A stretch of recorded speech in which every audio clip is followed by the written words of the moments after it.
Hello students, हमने अभी तक अपने 5 पार्ट कर चुके हैं फंडामेंटल यूनिट ऑफ लाइफ के। हम 6th पार्ट को कंटिन्यू करते हुए सबसे पहले हमारे सेल ऑर्गेनल्स के बारे में पढ़ रहे थे, ठीक है ना, जिसमें हमने एक पढ़ लिया था अपना वैक्यूल। नेक्स्ट पढ़ते हैं हम एंडोप्लाज्मिक रेटिकुलम। आप सब ने इसका नाम सुना ही होगा। क्या ये it is a membrane bound channel. मैंने क्या बताया था, सेल ऑर्गेनल्स 3 टाइप के होते हैं, जिसमें double layer membrane bound cell organelles होते हैं, single layer membrane bound cell organelles होते हैं, और एक मेम्ब्रेन लेस ऑर्गेनल्स होते हैं, ठीक है ना। तो क्या क्या है ये, it is a membrane bound channel having sex मतलब थैलिया हो सकती है, सेक्स का मतलब थैलिया भी बोलते हैं हम। ट्यूब्यूल्स और वेसिकल्स कैसे होते हैं, आपके रोड शेप्ड स्ट्रक्चर होते हैं, ठीक है ना। तो एंडोप्लाज्मिक रेटिकुलम में क्या होते हैं, सेक्स लाइक स्ट्रक्चर होता है, SACS सेक्स। ट्यूब्यूल्स वेसिकल्स क्या होते हैं, प्रेजेंट होते हैं। आगे क्या है, it may be connected to the outer membrane and the inner plasma membrane. क्या हो सकता है कि ये या तो क्या होगा, जैसे ये सेल है हमारा, इसके अंदर न्यूक्लियस, या तो ये यहाँ पे प्रेजेंट हो सकते हैं, ये यहाँ, ये outer membrane of nuclear membrane and inner membrane of plasma membrane के ऊपर क्या हो सकते हैं, प्रेजेंट हो सकते हैं। ER present in all cells. Endoplasmic reticulum सब जगह प्रेजेंट होते हैं, एक्सेप्ट किसमें प्रेजेंट नहीं होते, प्रोकैरियोट्स एंड मैमेलियन एरिथ्रोसाइट्स, मतलब RBCs। मतलब RBCs का दूसरा नाम क्या हो गया, एरिथ्रोसाइट, रेड ब्लड कॉर्पसल्स। देखो RBC में कुछ भी प्रेजेंट नहीं होता, कोई भी सेल ऑर्गेनल्स RBC में प्रेजेंट नहीं होता, ठीक है ना। और प्रोकैरियोट्स में भी ER प्रेजेंट नहीं होता, क्यों, क्योंकि ये सेल मेम्ब्रेन बाउंड ऑर्गेनल्स हैं, पर हमारे प्रोकैरियोट्स में तो मेम्ब्रेन बाउंड ऑर्गेनल्स प्रेजेंट ही नहीं होते। प्रोकैरियोट्स में कौन आते हैं, बैक्टीरिया। बैक्टीरिया में कभी सुना है आपने कि गोल्गी अपैरेटस प्रेजेंट है, या आपके एंडोप्लाज्मिक रेटिकुलम कुछ प्रेजेंट नहीं होता। आगे क्या है, on the basis of presence of ribosomes. मैंने बताया था कि प्रोकैरियोट्स में राइबोसोम्स प्रेजेंट होते हैं। On the surface they are 2 type. अब राइबोसोम किसके सरफेस पे प्रेजेंट होते हैं, एंडोप्लाज्मिक रेटिकुलम के सरफेस पे प्रेजेंट होते हैं। ये क्या होते हैं, 2 तरीके के होते हैं, rough endoplasmic reticulum, smooth endoplasmic reticulum, RER SER। RER में क्या होगा, presence of ribosome on surface of ER। आपका ER कैसा होगा, ऐसे फोल्डिंग लाइक स्ट्रक्चर होगा, ठीक है ना, उसके ऊपर राइबोसोम ऐसे dot dot like structure present होंगे, और जिसके ऊपर dot dot like structure present होंगे उसको बोला जाएगा रफ एंडोप्लाज्मिक रेटिकुलम। स्मूथ में क्या होगा, राइबोसोम, एब्सेंस ऑफ राइबोसोम, मतलब आपका जो ये फोल्डिंग लाइक स्ट्रक्चर है ना, इसके ऊपर आपके dot dot like structure present नहीं होगा, मतलब डॉट डॉट क्या है हमारे यहाँ पे, राइबोसोम। तो राइबोसोम एब्सेंट है, तो वो कौन सा है, हमारा स्मूथ एंडोप्लाज्मिक रेटिकुलम, ठीक है ना। देखो डिफरेंस देख लो SCR और RER में। SCR में क्या है, राइबोसोम्स कहते हैं एब्सेंट, इसमें क्या होते हैं, प्रेजेंट। बिल्कुल सीधी सी बात। It is a specialised for the synthesis of lipids and steroids. तो हमारे स्मूथ एंडोप्लाज्मिक रेटिकुलम में क्या क्या सिंथेसाइज होता है, लिपिड्स और स्टीरॉइड्स। और रफ एंडोप्लाज्मिक रेटिकुलम में बिल्कुल सीधी सी बात है, रफ एंडोप्लाज्मिक रेटिकुलम में राइबोसोम प्रेजेंट है, तो राइबोसोम क्या प्रोड्यूस करते हैं, प्रोटीन। तो सबसे ज़्यादा सिंथेसिस किस चीज़ की होगी, प्रोटीन्स की। सिंथेसिस मतलब बनना, ठीक है ना। It is mainly formed of vesicles and tubules. किस चीज़ के बने होते हैं वो, वेसिकल्स, ट्यूब लाइक स्ट्रक्चर के बने होते हैं। हमारे SCR RER किसकी तरह बने होते हैं, फ्लैट सैक्स और सिस्टर्न लाइक स्ट्रक्चर के बने होते हैं, ठीक है ना। सैक मतलब थैले लाइक स्ट्रक्चर के बने होते हैं, फ्लैट। फंक्शन क्या होगा इनका, प्रोटीन सिंथेसिस करेंगे। RER बिल्कुल हम पढ़ चुके हैं, RER में राइबोसोम प्रेजेंट होते हैं, तो वो क्या करेंगे, प्रोटीन सिंथेसिस करेंगे। ER help in intercellular extra cellular transport, inter का मतलब होता है किसी 2 सेल के बीच में किसी चीज़ का आदान प्रदान करना, उसको बोला जाता है इंट्रा बोला जाता है अपने ही सेल के अंदर किसी भी चीज़ का आदान प्रदान। मतलब अगर हमारे स्कूल का किसी और स्कूल के साथ कंपटीशन है, और स्कूल को अगर सेल मान लिया जाए, तो मतलब एक सेल का दूसरे सेल के साथ कंपटीशन हो गया, तो उसको क्या बोलेंगे, इंटर सेलुलर कंपटीशन, ठीक है ना। और अगर हमारे स्कूल में कंपटीशन है बच्चों के बीच में, तो उसको बोला जाएगा इंट्रा सेलुलर। आ रहा समझ में, ऐसे इसमें इंटर और इंट्रा सेलुलर ट्रांसपोर्ट किया जाता है, ठीक है ना। SCR क्या है, वर्टिब्रेट्स में मिलते हैं, किस चीज़ में, डिटॉक्सिफिकेशन क्या होता है, किसी भी चीज़ को जहरीला करने का कम करने में क्या करते हैं, काम आते हैं, ठीक है ना। डायग्राम मैं आपको पिक्चर में प्रोवाइड करा दूंगी, आपको वो बनानी है। नेक्स्ट है हमारा गोल्जाई अपरेटस। गोल्जाई अपरेटस क्या होता है? ये भी एक सेल ऑर्गेनल होता है। ये क्या होता है? It is a membrane bound sac. ये भी क्या है? एक membrane bound. Obviously membrane bound है तो यूकैरियोट्स में मिलेंगे, प्रोकैरियोट्स में नहीं मिलेंगे, ठीक है ना। ट्यूब्स, वेसिकल ऑर्गेनल, क्या क्या प्रेजेंट है इसमें? प्रेजेंट होते हैं इसमें सैक्स, ट्यूब्यूल्स, वेसिकल्स प्रेजेंट होते हैं, वही sac tube like structure.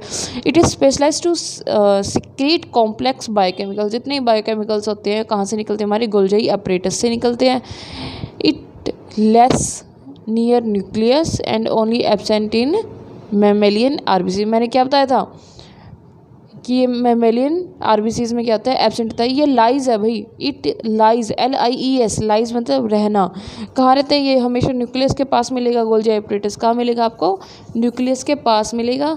The membrane bound sacs of Golgi apparatus are thin. जितने भी मेम्ब्रेन बाउंड क्या होंगे? गोल्जाई अपरेटस होंगे वो सारी थिन होंगे उनकी मेम्ब्रेन्स, और कर्व्ड, मुड़ी हुई होगी, जिसको क्या बोलेंगे? सिस्टर नहीं, ठीक है ना। फंक्शन क्या होगा इसका? एक सेकेंड, सॉरी भाई, इसका फंक्शन क्या होगा? It involve in repair and synthesis of cell membrane. ये किस चीज़ में हेल्प करेगा?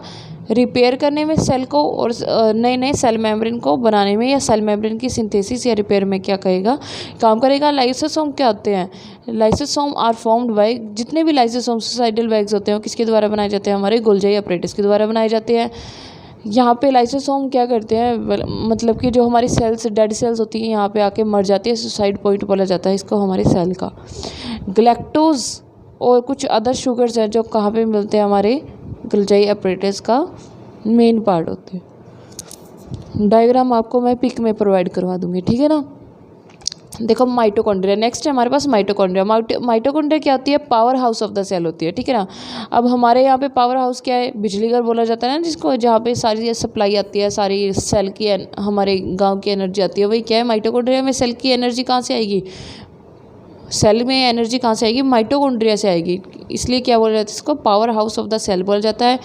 बाउंडेड बाय 2 मेम्ब्रेन्स, 2 मेम्ब्रेन से बाउंडेड होता है। तो क्या होगा? ये सिर्फ प्रोकैरियोट्स में मिलेगा, यूकैरियोट्स में, सॉरी प्रोकैरियोट्स में नहीं मिलेगा, सिर्फ यूकैरियोट्स में मिलेगा। रोड शेप्ड होता है।